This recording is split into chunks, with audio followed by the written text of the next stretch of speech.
Lara, certified clinical hypnotherapist and certified brain spotting practitioner, and also mind coach.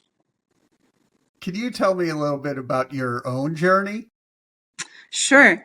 So my own journey, it started because I was experiencing eating disorders since I was a teenager. So since I was, I think it started around 14. And at the beginning, I wasn't really taking it seriously. I think I was trapped in denial, which is the most basic self-defense mechanism. And it was on and off, but I noticed that it was definitely decreasing the quality of my life. And at some point, I thought that I needed to do something about it. Talk therapy wasn't that successful. It was great for self-awareness, but it didn't really treat me. So I didn't do that much of it. So I tried hypnotherapy. That's what I tried first. And hypnotherapy was amazing. Like the first session that I did, I felt an emotion that was trapped in my subconscious was released, but in such a powerful way. Meaning that after the first session, I felt an extreme feeling of anger being released in my body. So I thought I need to be certified in that modality because it can help a lot of people, and people are probably not even aware of that. Because a lot of people have misconceptions about hypnosis, and I had too. So I just went because my friend told me it worked, and indeed it was very powerful. So this is why I decided to move to California, because the best institute, HMI, of hypnosis, which is a mix of, they have a clinic over there. It's a mix of theory and clinic. And I started working there. So this is my journey. And then after that, I decided, so this is when basically, in 2018, when I moved to California, this is when truly my spiritual journey and my healing journey started. Before that, I felt like I was okay, but I still felt I had blockages, even if it wasn't for the eating disorders, but certain feelings that were coming up, like I felt like I had anger at times, and I just didn't feel my best self. Let's put it that way. Sometimes we wear masks. I didn't feel like I was my authentic self and my best self. So I decided to dive into that spiritual journey. Especially in California, it was much easier because a lot of people were already into it, especially in my hypnotherapy school, and that was truly amazing. So I discovered so many different modalities: breath work, silent retreats, Kundalini. I started many different modalities and many different techniques, and spending a lot of time in nature, grounding, the woods.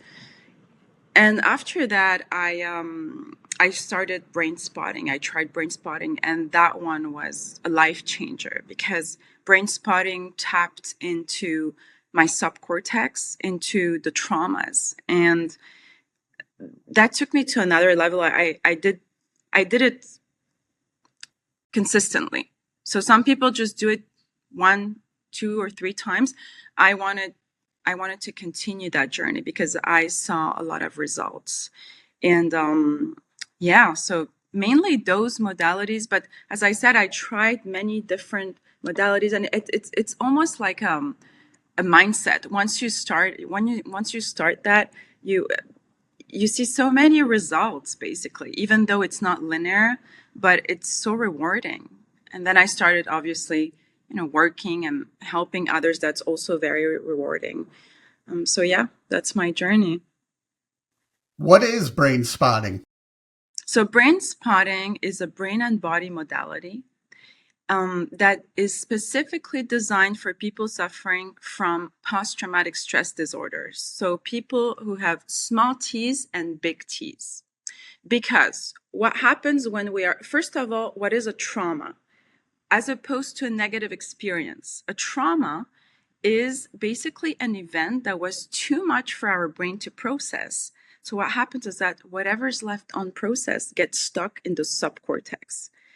And basically that energy, that it's not only a memory, it's also trapped in our body. I don't know if you're familiar with the book, The Body Keeps the Score. It explains it very well, that emotions are energy in motion. And when you start being aware of your body, you will notice that each and every emotion, let's say you get scared, or you're in love, or joy, or whatever it is, but especially the negative experiences, we feel them so much in our bodies. I just say especially because when we're scared, it's so sudden, and usually it feel in the heart, you feel it straight away. But some people feel it more in the gut, right? It all depends, because the gut is the second brain. When people are anxious or stressed, sometimes they have lots of disturbances in the gut area or in the back of the neck. That's what I have. So everybody's different, but the point is that when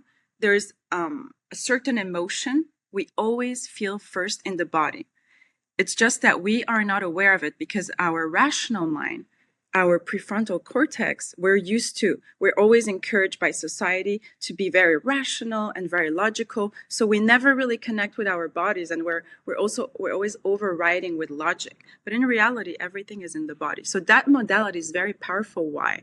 Because it takes into consideration the body. So it releases that emotional, physical, and traumatic memory from the body and the mind. So both, what happens in brain spotting is that through the eye movements, through a certain brain spot, it's more specific than EMDR, they will be able to connect with that memory, connected to that emotion, lower vibrational emotion.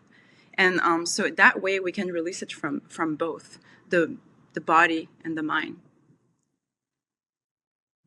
And some people start crying, or some people have body sobs, or they shake, or it's very powerful. It's extremely powerful. What is it like helping your clients with all sorts of methods? It's very rewarding because up in a time I was there, I felt stuck too, and I also felt like a lower version of myself. And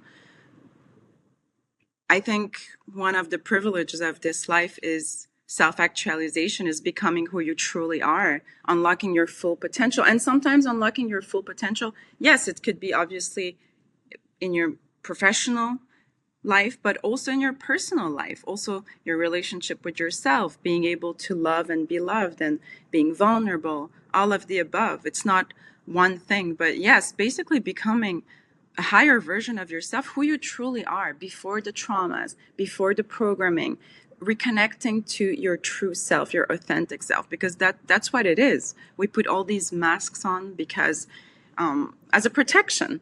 It's a self-defense. Most of the time, they're coping mechanisms, self-defense mechanisms. So we don't really need that. We can feel safe. And again, brain spotting. So because we need to adapt to everybody, right? Not everybody's ready to go into deep trauma straight away. So that modality also offers a resource spot. So if somebody doesn't feel safe within self, we don't want to re-traumatize them, and we want to get them to the resource spot first, which is a spot, it's like our inner power, our inner strength. We all have a place in our bodies where we feel safe, and so we're going to activate that. And sometimes I use both during the same session. So yeah, that's why it's a very it's great, because you could do many things with that modality. You said during that, you said program yourself. So what is it like to reprogram someone? Oh yeah, very good question. So basically, this is more of a hypnosis question, hypnotherapy question. Basically, from age 0 to 8, we are absorbing. So kids have, their brain are like sponges, they're absorbing everything. So they hold everything, all the information around them, as the absolute truth. So whatever they're, not only whatever the parents say, but what they see, or what they witness. So the parents' habits, the parents' relationships, their siblings, teachers, so whoever is around them, that's going to be the absolute truth. So that's going to be their programming. The programming will be wherever they grew up with, the people they grew up with. And that programming is so powerful. And sometimes, unfortunately, as adults, it does not serve us, because what happens is that that subconscious mind, that programming is 88% of our total mind power. And it works through associations, right? So that's why, let's say, if somebody was bitten by a dog when they were 5 years old, most likely as adults, they're not going to like dogs. They're not going to feel comfortable around dogs. And the same happens with everything. The ocean. I love the ocean, but some people are scared of the ocean. Why? Because maybe when they were 6 years old or 7, they witnessed somebody drowning in the ocean and scared them, or themselves, they had an incident. So our brain works through associations. Same with comfort food. Every time we had a good grade, a celebration, anything, we always had sugar. So as adults, we naturally gravitate around comfort food when we feel down, or it's very common for many adults. And that's because it's somehow programmed in our mind.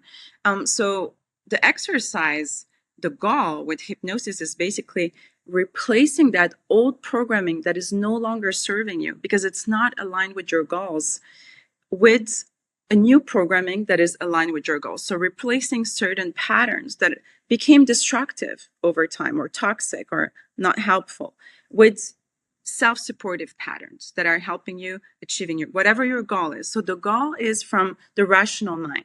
Okay, so it's only the 12%. So it's not that powerful. That's why talk therapy is very limited. Coaching is very limited. It's great for self-awareness, but you're not going to go to the core issue. And that's why people come to me, come to somatic modalities, because it's not enough. When you work with your clients, do you see their confidence level rise as they go through the process? Absolutely. But before the confidence, the self-awareness, the biggest thing, Michael, is that we tend to lie to ourselves so much, because the truth sometimes is just hard to face, but you become so honest with yourself. You're not able to lie to yourself anymore, and that makes you more powerful as a human being. You become much more powerful. So yes, indirectly, your confidence rises because you are in the truth. You're like, okay, this is it. This is my reality. Whatever it is, I need to improve this, or this relationship is not working. And as hard as it is, I'm going to have to do something about it. So it's basically really facing our emotions, even the most uncomfortable ones, instead of running away, instead of using coping mechanisms like drinking, eating, gambling, sex, or even relationships. Some people are addicted to relationships. They use it as a coping mechanism. But it's really looking at your life and looking inwards with new glasses, and knowing that you're strong enough to handle the truth and to change your reality. Only when you accept your reality, you can change it. So I would say it starts with self-acceptance, and it starts with radical truth, and then yes, of course, they become more confident because they know that whatever happens, they have themselves. They're strong enough. They feel safe within self to go through whatever in life. It's like basically you're equipped. You're now equipped to go through whatever happens. So of course it rises your self-confidence significantly. You bring up a lot about spirit. So how important is it to take care of your mind, body, and spirit all together? Yeah, I love that question. Okay, so spirit is basically the only thing that doesn't change, because our bodies change, right? One day we overeat, we're going to be a little bit heavier, or we can over exercise and look better, whatever. So the body changes all the time. The moods change too.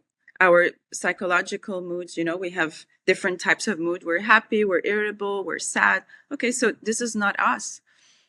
So our physical appearance change. Our thoughts also change. They could change from 1 minute to another, but what never changes? It's the spirit. The spirit never changes. So that's what we want to connect to. Because when you connect to your spirit, the fear goes away, because you know who you are. You reconnect with that part of yourself that never changes. And that's really beautiful. After doing all that spiritual work, I feel like when I meet people, I can read their spirit, and it makes it so much easier for me too. Like, it's great. It's really great because and it's almost like an aura. It's an energy, it's an aura. But unfortunately, when we wear all those masks because we're unhealed and traumatized and protecting, then it's hard. We don't even know what our spirit is, and it's hard for us to connect with others as well. So yeah, the spirit is really what we need to cultivate. And this work is allowing you to access your spirit and discover your spirit if you don't know what it is. It's a deep work. It's beautiful. That's what I always say. Healing is a journey. It takes time. So you could stop, as early as you want, but you might miss the point, which is, it's so beautiful to really get into enlightenment and access that spirit and this makes you extremely confident. So to go back to your question, this makes you very confident because you're like, oh yeah, I know. Sometimes, like, I would connect with my spirit animal, and yeah, I just now I know who is my spirit, what my spirit is made of. And yes, it did make me confident. It gives you some inner strength. It gives you something to connect with at any time, even when things get hard or you're out of, you're basically like things are shaking in your life. They're shaky. So it gives you, yes, a lot of stability too. I can definitely hear the passion in your voice talking about this. So, how does it feel for you to be helping others? It feels amazing because I help them unlock deep traumas. I help them basically see the truth and live their best lives and be their best selves. Yeah, it's very beautiful, especially if they're very committed and they want to do it. It's very rewarding. I have clients that I know for years, and they choose to come back and work in deeper layers of their consciousness, and I really appreciate that because I can see great results in their lives and how they evolved, and yeah, it's very rewarding, definitely. What do you do to help your own mental health? I do all of the things that I mentioned. Yeah, it's for real. So yesterday, for example, I was listening to a hypnosis recording before I went to sleep. So that's what I do. I provide MP3 recordings to my clients. I do brain spotting regularly. I've been doing that for years, but I keep it up. I like to keep it up so the triggers don't come back as well. So with my therapist in France, and I like to do breath work. Also, is very powerful modality. And I ground a lot. I journal and I ground. I live in Miami, so I'm lucky to have the beach. But when I was in California, I had the woods. I feel like, to me, and for most of us, because we're only a step above animals, we need nature to ground ourselves, and we forget how it calms our nervous system. It's just amazing. So I do all of these things, and journaling is also very powerful. The breathing, what came up also, I wasn't breathing like that before all of this work. I wasn't mindful about my breathing. Now, as I mentioned before, I'm more mindful about my body. I'm like, okay, what is my body feeling? What am I noticing in my body at the moment? I wasn't doing that before. So now I'm able to calm myself and my nervous system in natural ways with deep breathing, noticing the emotions in my body. I have much more basically I'm mastering my emotions. Between stimuli and response, there's a gap, and that's instead of reacting, you can respond. So you become much more powerful. I'm very mindful and aware, and I make sure that I'm disciplined. I also exercise a lot. I guess it also helps, the cardio and sweating, like sauna. I like sauna, infrared. I do everything that I can. So, where do you want to see your mission, say, in the next 3 to 5 years? So I would like to add more modalities because what I noticed with myself and also with my clients is that one modality isn't gonna make it. It's you need sure at the beginning it's great, but when you add different modalities, you have more chances of reaching your goal, and it improves basically that healing journey. So my goal is basically to add different modalities. So I will add Reiki, so that's energy healing. I'm gonna add that modality too, and also breathwork being started, because breathwork is extremely powerful. I wasn't expecting it to be so powerful, so I want to add those two modalities so I can mix. At the beginning of my sessions, I can add like a 10-minute breathwork, which will allow people to go into deeper layers of their consciousness in a quicker way. So that's a technique to access your subconscious quicker. So yeah, mainly breath work is my next training. So how can people reach out and learn more? So there's my website, www.larakassir.com, and I'm also on social media, Lara K1 on Instagram.